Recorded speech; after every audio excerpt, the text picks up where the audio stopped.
So, how do you frame your shot so that it looks interesting? How do you take better photos to tell better stories? Well, in this video, I'm going to show you 4 framing and composition techniques that will instantly help you improve.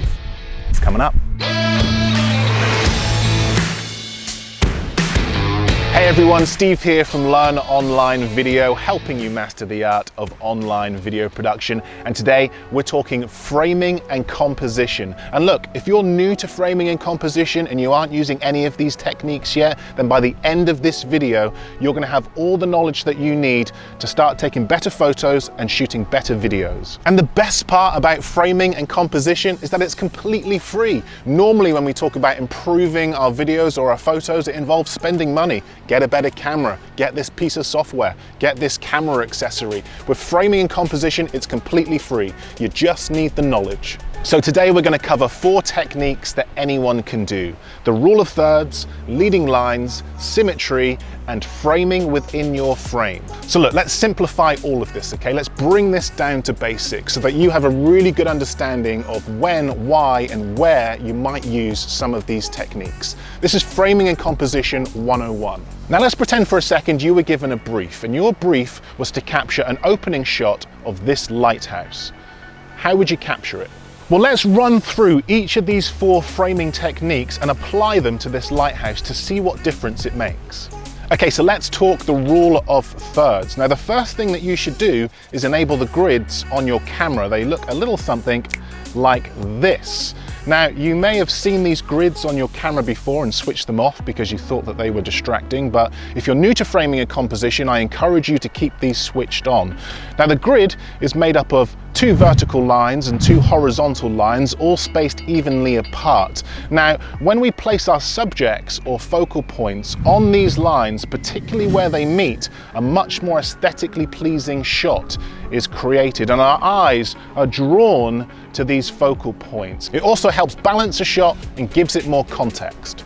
So let's place our lighthouse to the right of our frame and place it directly on the intersecting points of this grid. This then leaves space to the left of our frame where we can fill it with something to help us tell a better story.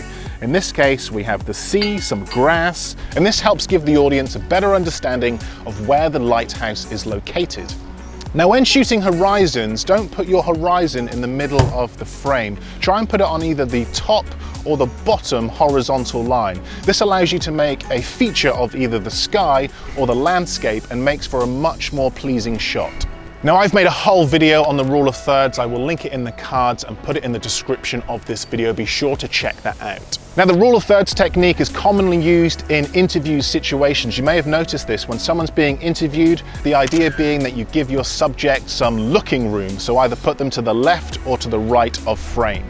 Okay, the next technique is leading lines, and the idea here is really simple, okay? Use elements within your environment to create a visual pathway to your subject or focal point. So take this shot of the lighthouse here, for example. I've used this pathway to help draw the eye to my focal point. These don't need to be straight lines, they can be curved lines. Regardless of your location, look for elements within your environment that will help draw the eye to your focal point. I've also made an entire video on leading lines. I will put that in the description below.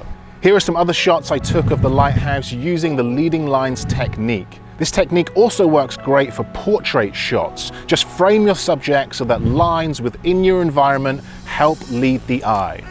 Okay, let's talk symmetry. Now, this technique is fairly self-explanatory. We're going to frame our shot so that it's nice and balanced with our subject in the middle of the frame.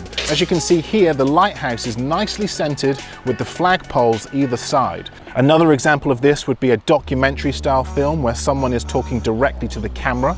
If your subject is talking to camera, frame them in the center of the shot. And notice here, we're also using some leading lines.